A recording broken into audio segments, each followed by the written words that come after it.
So today, Jayne is going to show me how to do project labels. Now, before, when we were here together before, I promised that I was going to make a label for my grandson's quilt. You did? Needless to say, it's still on a to-do list. But this would really inspire me because I haven't got his isn't Batman, but what a great idea for that's quilts. for my grandson's birthday, which is in May. So hopefully the quilt will be finished to attach the label at that point. Well, I'm sure you'll live in hope. And you've done, because it's black, we've got lovely fluorescent emblems here with the Batman emblems and fluorescent thread. It's embroidery thread as well, and it really pops out. It just gives it an extra, wonderful, especially for the children with the really bright colours. Yeah. Yes, absolutely. So, and we've got, so the project label, so we've got a lovely book here full of ideas. This is a lovely one, which appeals to me, of course, patchwork, and with the words in the middle.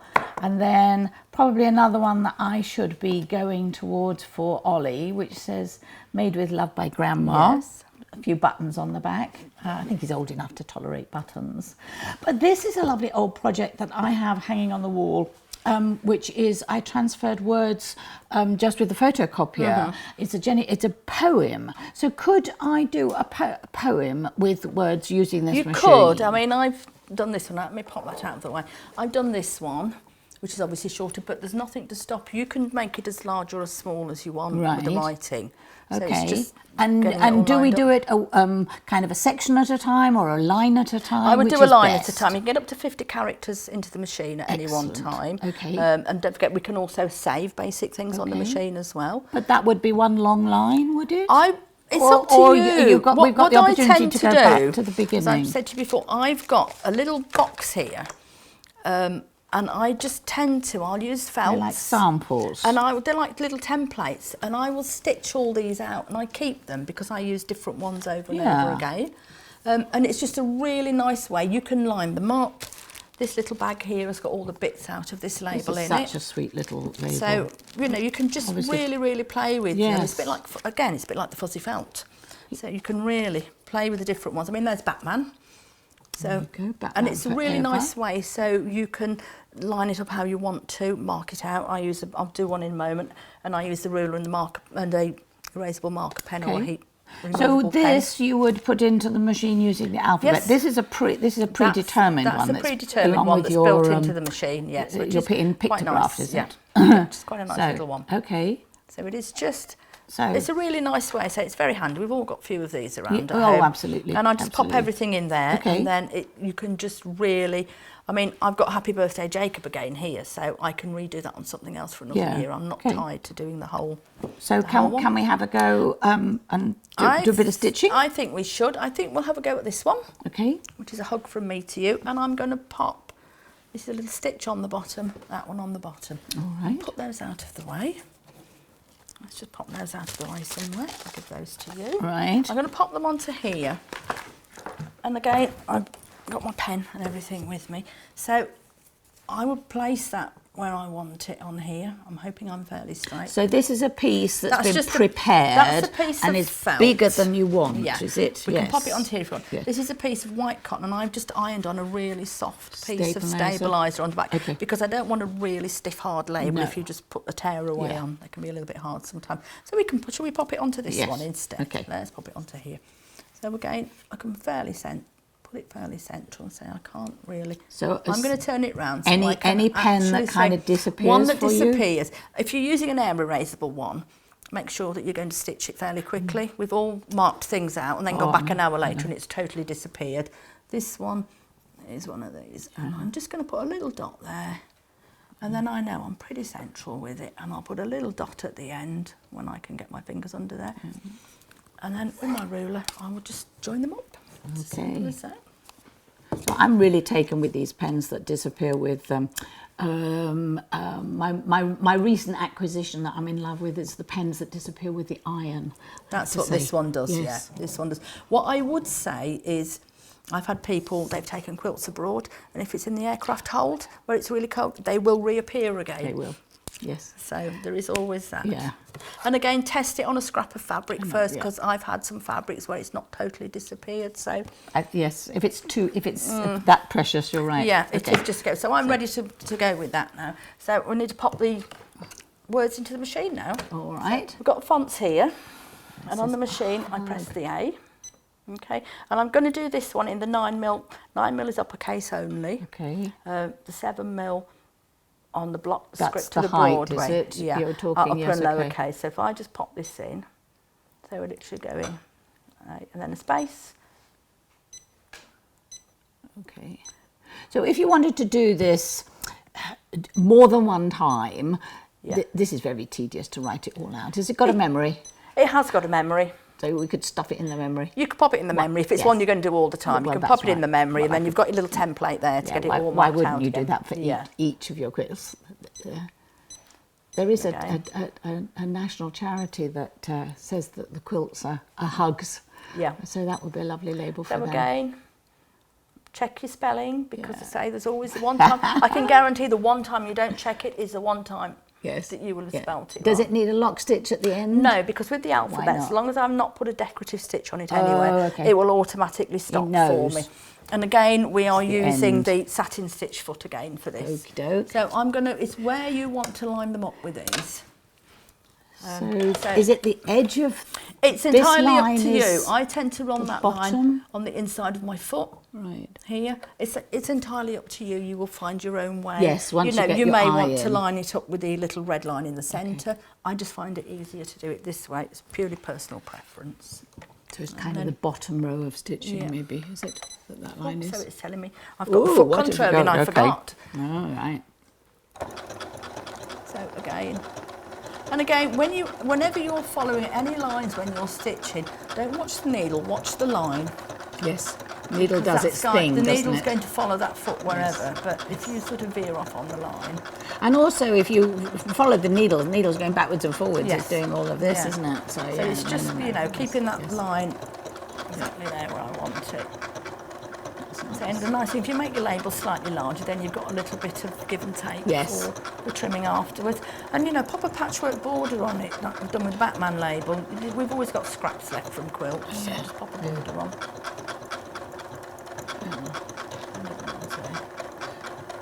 And again, make sure you use a nice bright thread so it really stands out as well. Yes. Yeah.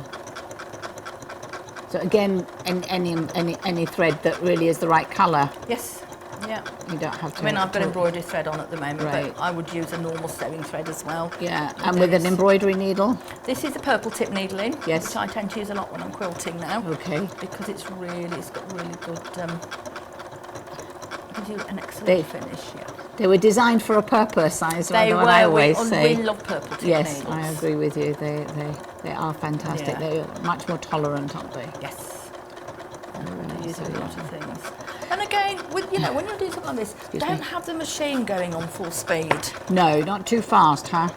I'm always of the opinion it takes a lot longer to unpick it than it does to sew it. Well, if that's you go for too sure. fast. And you do have to be a tad patient because there's a lot of stitching going on There is, here. yeah. It is. Not as patient as satin stitch.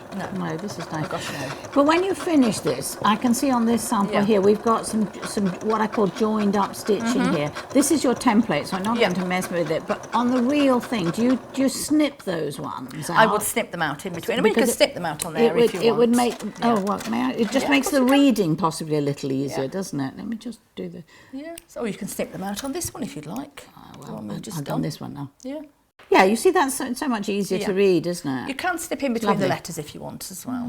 But you can, just take these little stitches out in between. But joined up free motion drawing I would have the H to the U to the G. So the machine. It's personal preference, like those things. No, but I don't think visually that's. But it's just taking the ones out in between again because these are just little templates. I don't bother. And personal choice as to the distance between your lines here, because this is text, and then you've made a choice to have more space here. I think it just set it off a little bit better. So we can pop this one on here now, and I will do it exactly the same. I'll take it a little bit further down. Let's get my pen back. With your ruler. And again, it's just sometimes it's worth, I will just take it in the middle, and it's just take it, you can take it down. A lot of it, you can measure it if you want, but I tend to do a lot of these by eye. Well, some of us have a very good eye. I'll be honest. I think I would be measuring it, but nevertheless, whatever works. And then, do you mark this? This is one of my favourite stitches. You've got lovely variegated thread on here. There's one of the pre-designed stitches here. So, would you have marked that? I didn't know. I went for it. Yes, I just went. I think I would mark it. And I think as well with these, don't forget you've got the start over feature with these. So when you get to the corners, you can swivel and then press start over, so you go back to the front of the stitch again. Yes. So that's a really nice feature. Yes, makes a nice corner. So I'm going to pop these on here, and I'm going to take these only about ½ an inch further down. Where are we at? Yeah. And it's just a case of just pop it along. So take that way. And this is. And that's for the little heart, so I'll just pop those. So is that a pre-design on the? That must be a pre-design on the machine. This is actually one of the stitches on the machine. It's in pictograph, and it's number 1 in pictograph. Okay. So I'm going to go back to here to lose those. Go on to there. Pictograph again. It's through the page. Right. Onto there. And it's the first stitch. But I only want 3, so I'm just going to pop there. And I'm just going to go 2, 3. It doesn't put the extra. You won't see another stitch being on, but just check then in your preview that you've got the 3 stitches in there. Okay. And then we do exactly the same again. We can just start sewing with it. Hold the foot down. Again, I tend to do the foot on manual when I'm doing these to start with. It should be about there, I think. And then with this again, lock stitch on the end, will I remember, or we'll just keep continually. It would do lots of 3s. Okay. Well, it would just continually do it because. Okay, even though you only asked it for 3. I've asked it for 3, but normally on this side where you're combining your stitches, you would combine different stitches to make a pattern. Yes. Because I only want 3, so if I pop a lock stitch, and I'm doing it again. I keep forgetting I've got the foot control on control today. Yeah, and again, it's good that the machine tells you. It does. It tells me off frequently. And it's just a really nice finish, just to put some little decorative stitches on. Very nice. Just to make it slightly different. Very nice. So, and again with these, it's just a white cotton, but you could use cotton that you've been working with on your quilts. Absolutely anything. And again, with the little decorative stitching around there, I just used a variegated thread to give it a little bit more interest. Yes. And then put the patchworky bit on. I can see. Yeah. I've done the whole thing. I've done the stitches straight through. Yeah. And that was just by taking the top foot pressure off when you're stitching. Okay. I think we've looked at that before, taking the top foot pressure off. Okay.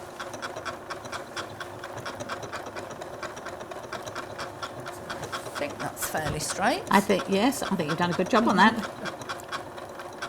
Very nice. And again,